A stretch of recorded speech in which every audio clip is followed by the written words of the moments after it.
Driver, the number 31 Caterpillar Chevrolet for Richard Childress Racing. What's on your mind competition-wise this morning? That's a good question. Atlanta's been a really slick racetrack for a long time. Goodyear's brought a new tire, so I think that's the big question for everybody. Is this tire going to be as much of an improvement as we had at Vegas and at California? I think that's the big question for everybody, and we really can't answer that till we get out there. So that's the competition thing that's looming is how much more grip, if more grip, and what's the durability going to be like? Because this track's really gotten tough. So that's the thing I got on my mind. Sounds good. Questions, name, affiliation. Wow, lots of hands in the air. I saw Doug's hand first. Let's go Doug, Kenny, and then Mike Hembry up to the front. We'll get Mike Massaro on the back fourth. Jeff, Doug Turnbull, WSB Radio. I just asked Clint this earlier.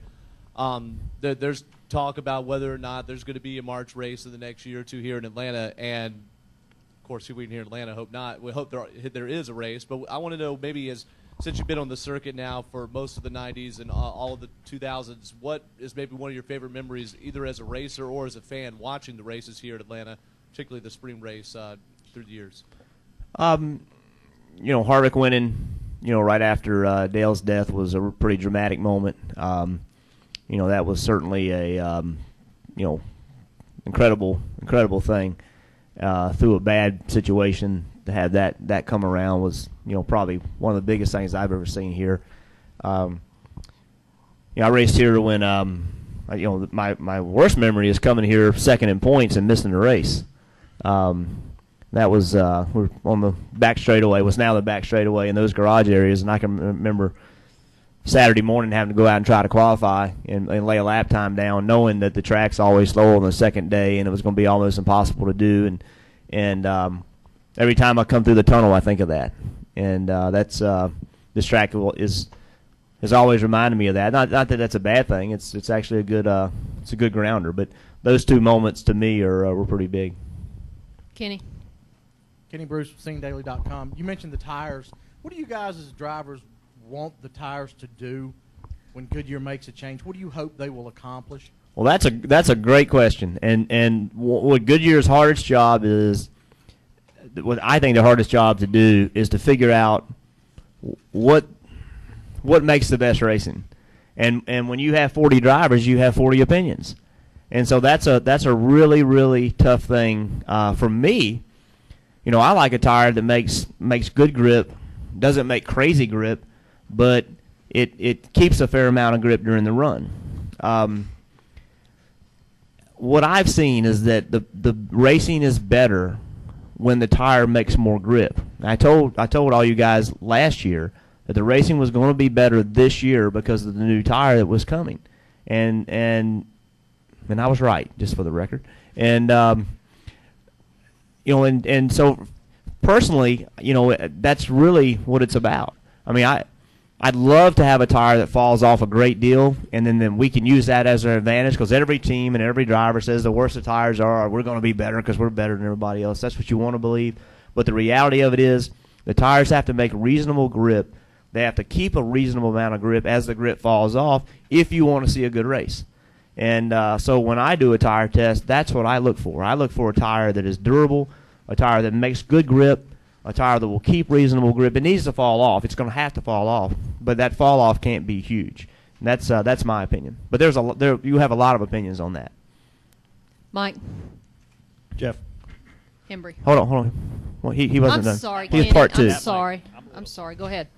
If you with limited or almost no testing now, I mean, you guys are setting up your cars expecting it to be a certain way, and when you come here and you've got a new tire, how much of that stuff is useful and how much of it is just you have to throw away? Well, everybody's using simulation to set up cars now. Everybody's using trying to combine good experience with technology, and the technology today has the ability to change the grip level of the tire. I'm not telling any secrets. Every team has it, and so teams are trying to figure that, what is the amount of grip the tire has, what is the amount of grip the track's going to have, but in all fairness, it's a guess. It's a scientific guess, but it's a guess. Now we go to Mike. I'm sorry, Mike. That's a Oh, this. I'm sorry. I was.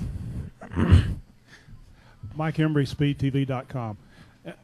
In the good old days of the spoiler, there was often talk about taking the air off the spoiler, causing an accident, helped you pass, whatever. What do you anticipate with the spoiler returning with this new model car? Is that going to be kind of the same atmosphere there or not? The thing that this car has that, and I don't know how this impacts it, but the quarter panels are going to be longer, which is going to help keep side force. The greenhouse is a little bigger. I'm not real sure if that helps or hurts the side force. And those are the things that when you're underneath the car, that's you lose side force, you lose down force. The wing, in theory, is more efficient in that area. I'm trying to tell you I don't know. I guess I could have just said that, huh? Until we start racing them, we don't know. I mean, they're doing some things to try to help it with with the quarter panels longer but man, I just don't know. And I see people today, not to the same extent, but I see people today that run up behind people and get the car loose, get the car out of the racetrack. The wing has been pretty good about being underneath another guy. It's not as bad as I remember it being with the spoiler. So the spoiler has some positives and it has some negatives. At the end of the day, what's the net going to end up being? And I'll just be frank. Until we get out racing, I don't know. Mike Massaro.